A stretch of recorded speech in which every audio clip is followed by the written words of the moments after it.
Okay, back in 2019, we got the live-action Dora the Explorer movie, and it was pretty underrated. But then, we got an unnecessary live-action reboot that nobody asked for, and this is why I am here today. I'm going to compare the 2019 live-action Dora film to the 2025 version.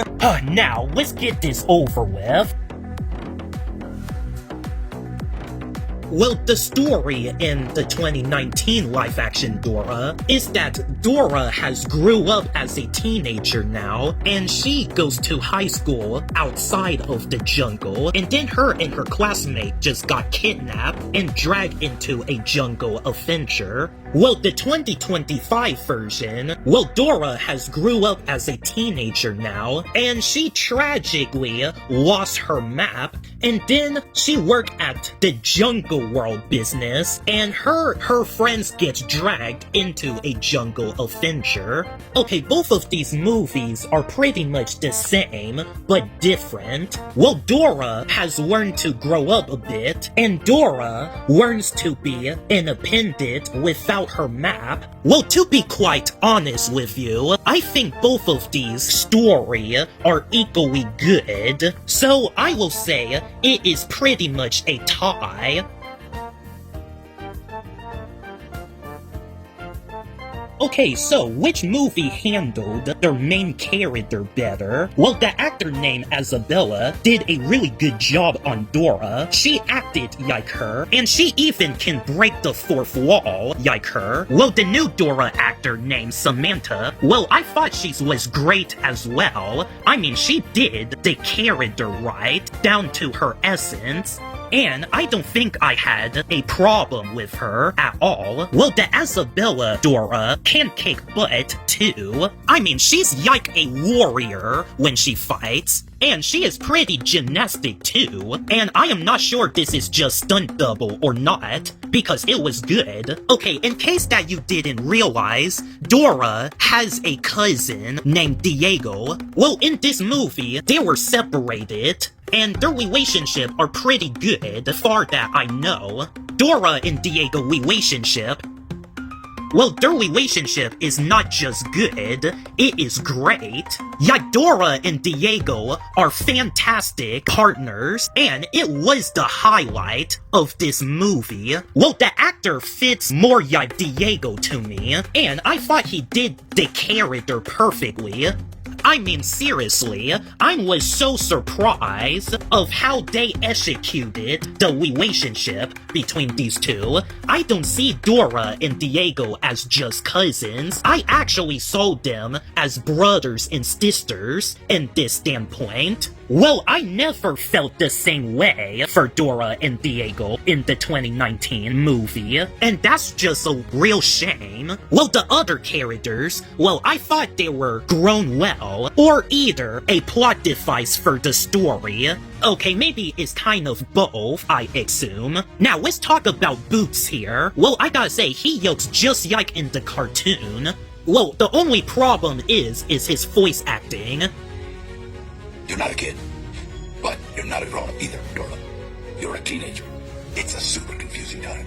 What the heck is that kind of voice? He sounded like some green guy from Star Wars. Like, what's his name again? Oh yeah, Yoda. He sounded like Yoda to me a little bit. Because Boots just sounded more like, I don't know, some young voice. He sounded more like that in the cartoon. In the 2025 version, Boots sounded like his cartoon counterpart, and he has more personality. Well, he is not white compared to his cartoon counterpart, but at least they did some justice to him.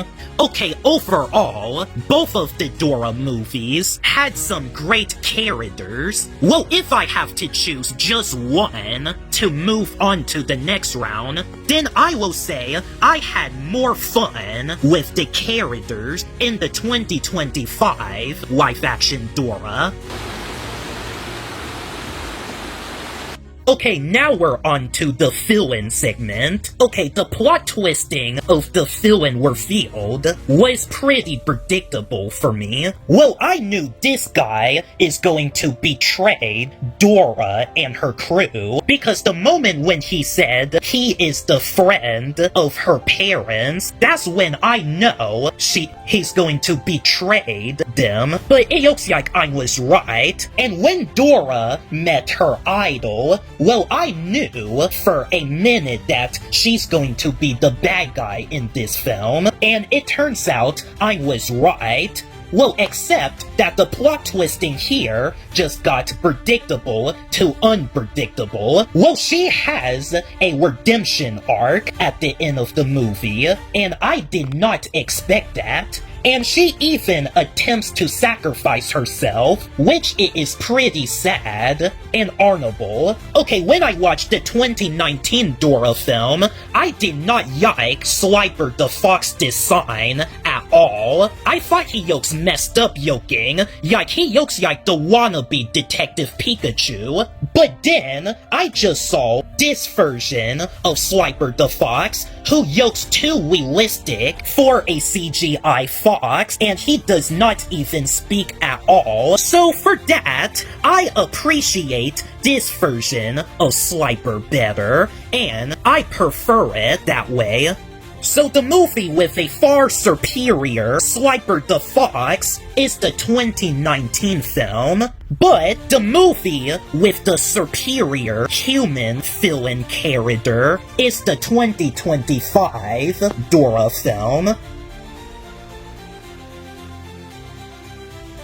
Oh wow, I gotta say, I was surprised how impressed I was for the 2025 Dora film. Well, honestly, I thought it's going to be such a pointless reboot, cash grab, but it didn't disappoint. It was able to pale in comparison to the 2019 Dora movie.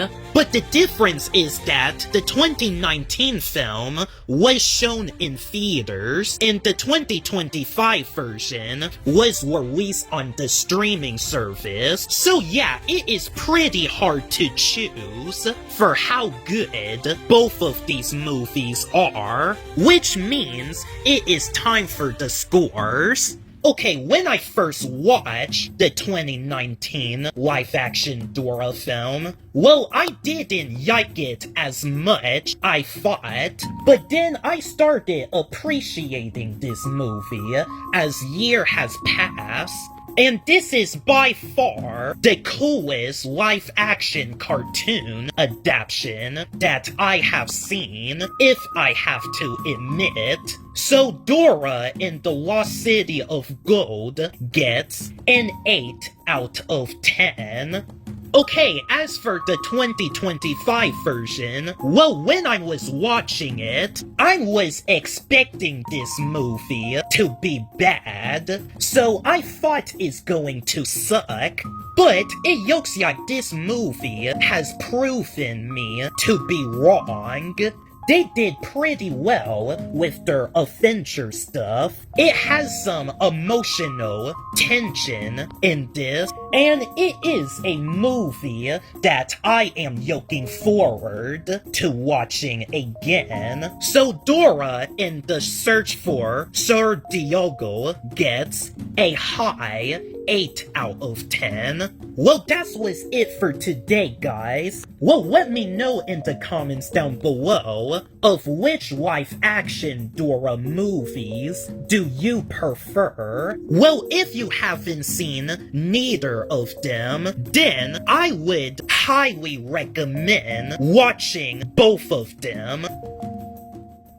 Hey guys, what's up? I wanted to say that this month, July, is going to be an interesting month for me. Well, a brand new Superman reboot movie is coming out next month, and when I watch it, I will review it and tell you guys what I think. And also, I have made a movie that will be releasing on my birthday, July 13. It's about the Nickelodeon fictional characters, the Loud siblings, having a crossover with my own comic book character. Okay, I know it sounds pretty stupid, but once that you watch the movie, well, I think you're going to enjoy it, so trust me.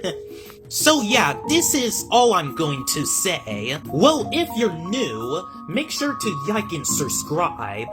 And like I said, let me know in the comments which Dora movie do you prefer and why. And I might not be posting videos for a while because I'm going to be at camp for autism tomorrow. So I will see you guys next time.